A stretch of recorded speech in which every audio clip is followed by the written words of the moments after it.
I'm a little late to the party, but I have arrived. I was not invited, but I'm going to talk about it.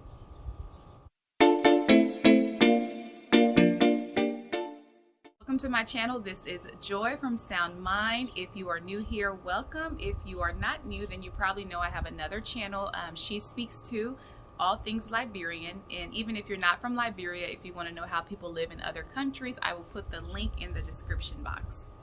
So I was sitting at home minding my own business, and my cousin texted me. She said, "You have to watch Married at First Sight season 12." And I'm like, okay, one more reality show to add. So I started watching it and I got hooked. And I know I'm late to the party. I know this show has been on. They're on season 13 yet now, but I have to talk about Paige and Chris. So many things that I just watched and I was amazed at Paige and I was amazed at Chris. So let me just tell you my thoughts on their relationship and break down what I thought happened. So if you haven't watched Married at First Sight, this is a show. The premise is these experts have all these applicants who agree to get married at first sight. They do all kind of psychological tests, all kind of interviews, and there's even a pastor involved, Pastor Cal, and then they match people based on these things. I personally think that they match people sometimes just to mismatch people or to test your boundaries on purpose, and that should not happen. For instance, Jake and Haley. Jake is weird. He's into the 80s, weird in a good way. He's into the 80s. He does not know how to he's socially awkward, and so that may have not been the best match for Haley, and I feel like they knew that. Let's talk about Eric and Virginia. Eric is traditional. Virginia is not. Virginia has a sister who is, Virginia is very liberal in her thoughts. Eric is very traditional. They would have known that going in. So why would you match these two? Virginia wants to go out and drink 3 to 4 times a week. Eric wants to be more of a homebody. Then we have Ryan and Clara. Ryan is very spiritual, very religious. Both his parents are pastors, and Clara has not been to church since she went to 1 year of Bible school. So, and not surprisingly, Jake and Haley didn't make it. Virginia and Eric just filed for divorce. They made sure they got their coins. They wrote this out. And Ryan and Clara, after doing some interviews, how much they love each other, they have just filed for divorce. And then we have Brianna and Vincent, who are, I think, the only couple from season 12 that are together. So if this show is truly trying to match people based on likes and similarities, they need to do a better job. These experts need to get it together. I mean, it is entertaining, but you are playing with people's lives, and these people are adults. They know that their lives are being played with. They're taking a chance marrying a stranger at first sight. But yeah, everyone is getting a divorce but one couple. So first of all, I think Paige is a very attractive woman. I don't know why Chris always tries to refer to her as if she's very unattractive. She's not what he wants to look at. She may not be his cup of tea, and that is okay. He may prefer a certain type of woman. We have preferences. I'm not going to beat him down on that. But so her wig could have been better. She may need braces, but she's very attractive. I would not let anyone make her feel, like he wants to make her feel like she's ugly, and he's the better looking one of the duo, and he's not much to look at himself. I would have walked down the aisle and maybe have not been impressed. But anyway, so she could have used a better wig. Her hair choices, and one hair choice at the end in the confessional looked like she had been through it. Looked like the hair had been through it. Looked like she had been through it. She definitely looked beautiful with braids. So I'm not going to let him discount her just because of her looks. So let's talk about when Paige walked down the aisle.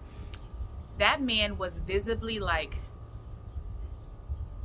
fake smiling. He was not excited, and she could feel it, because I felt like when she's uncomfortable, she smiles bigger. She was smiling, and with that bad wig choice, it was not a good combination. So I felt like she felt the awkwardness in their first greeting. Then when the pastor said, "You can kiss the bride," he's like, "Do you want me to kiss your cheek, your forehead?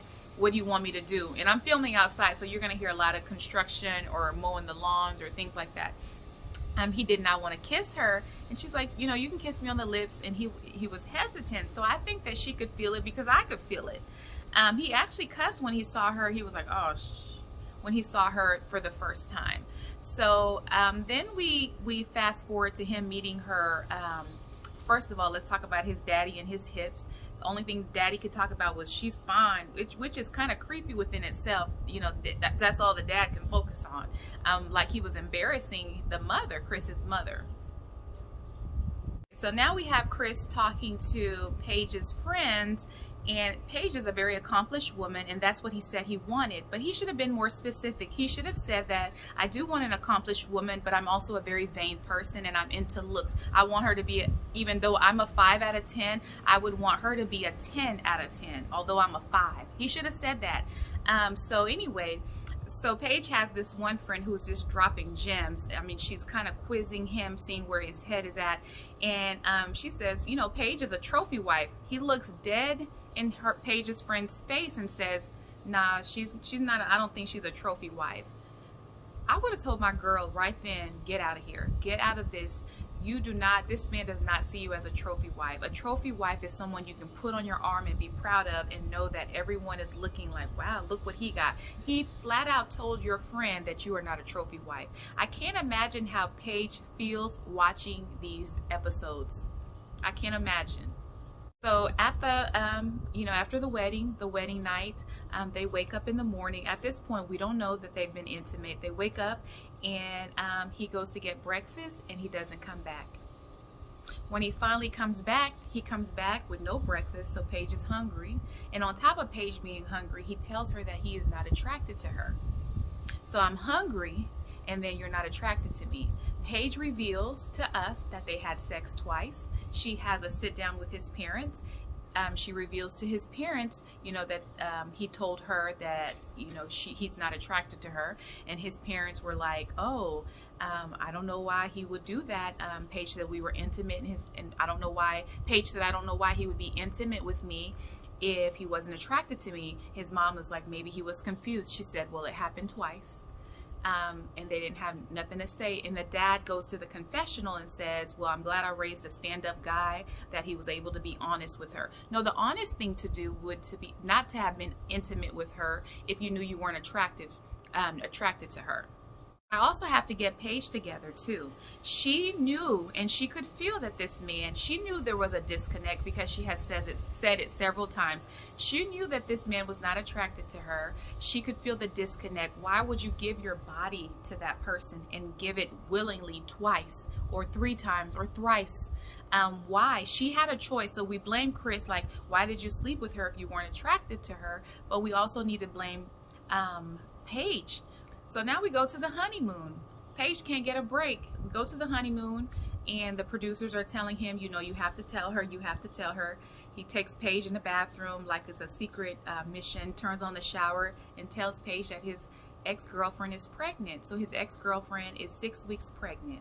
So this process started more than 6 weeks ago. So basically, for all intents and purposes, he was engaged when this process started because he agreed to sign on to a show to be married at first sight. Once you sign on, you are signing on to an engagement. So why are you engaging in sex with your ex-girlfriend, your ex-fiance?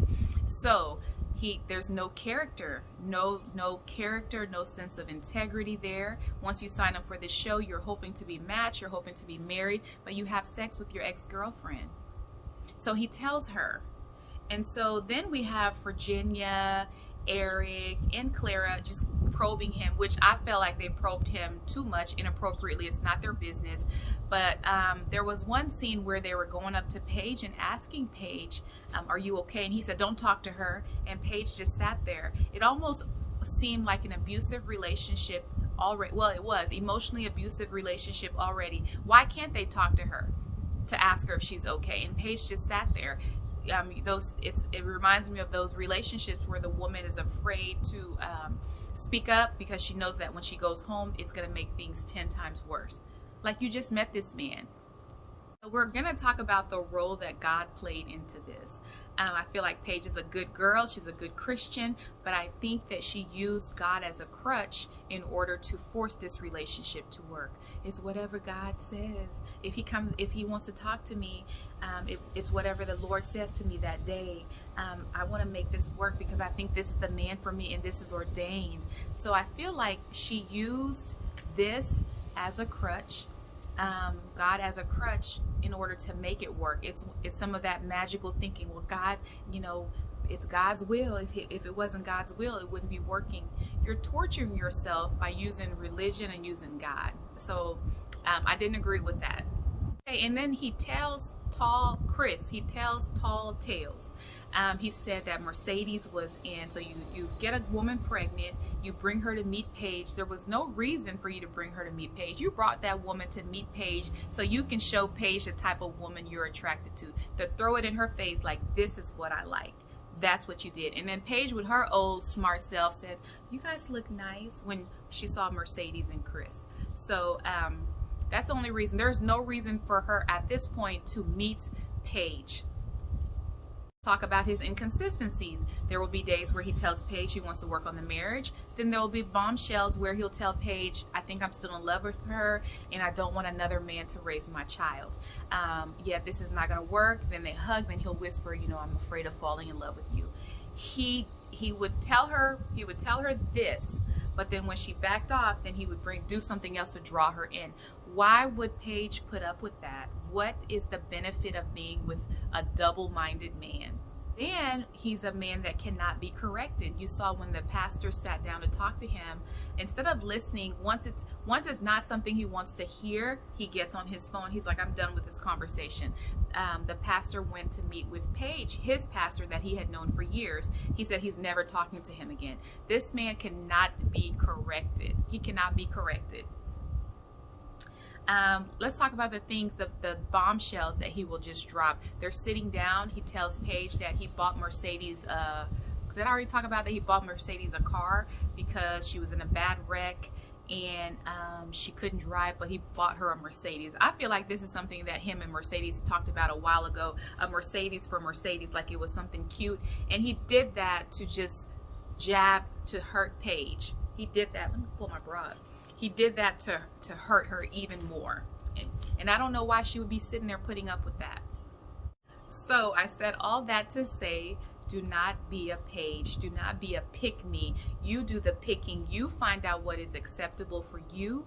You find out what you want. If the words don't match the actions, you can walk away. It's okay. Do not be a pick-me. I feel like, I know that Paige endured more than she should have, because she kept placing herself in a spot to endure.